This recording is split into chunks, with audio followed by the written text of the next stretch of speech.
তুই এখানে মানে বুঝলাম না, সাগর কি তোকে ইন্টারভিউ দিতে রাখছে নাকি?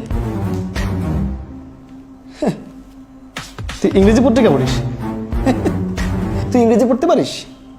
না, ওই ছবি দেখতেছিলাম। ছবি তো দেখবি, আর যে কোডটাই যে পড়ছিস, মানে কোডটাই পড়লে ইন্টারভিউ দেবে, তাই না? তুই তো করছিস এসএসসি ফেল, আর আমি মাস্টার্স পাস করে এটা ফাইল নিয়েছি।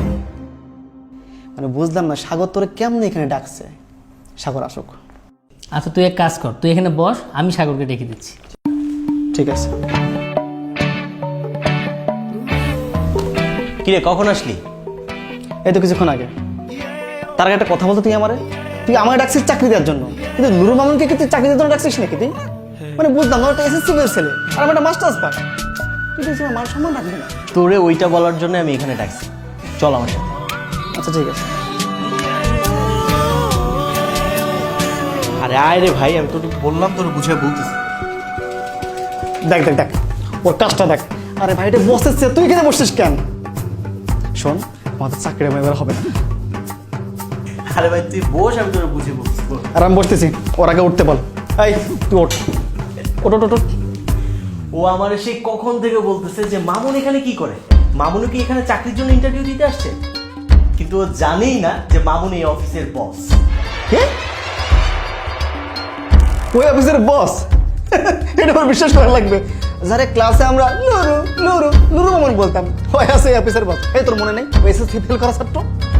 আরে প্রথম তো আমি অবাক হয়েছিলাম, ও এই অফিসের বস কিভাবে হয়, ও একটা ব্যাক বেঞ্চার্স। কিন্তু না, অফিসে আসার পর দেখলাম সবাই ওরে স্যার স্যার বলে ডাকতেছে। ইভেন নিচে যে গাড়িটা দেখলি এটা ওর।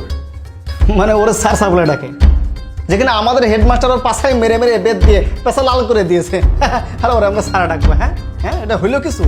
হ্যাঁ তা সত্য, বাট সেই হেড স্যারই এখন আমাকে তার ছেলে চাকরির জন্য 1 সপ্তাহ ধরে ফোন দিয়ে যাচ্ছে। বিশ্বাস হচ্ছে না? এই দেখ। সত্যি তো, এটা তো আমাদের হেড স্যারের নাম্বার। কি ভাবা যায় এগুলা?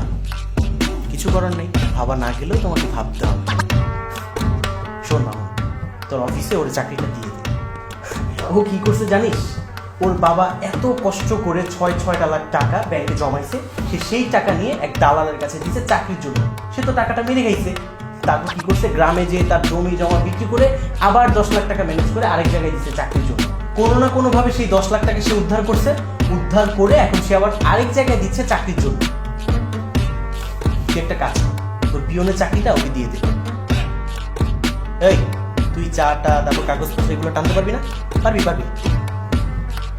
শেষ পর্যন্ত আমি একটা মাস্টার্স পাস ছেলে, ওই এসএসসি ফেল নুরু মামুনের চা টানতে হবে? 20,000 টাকা দিবি তো? কি রে, দিবি না?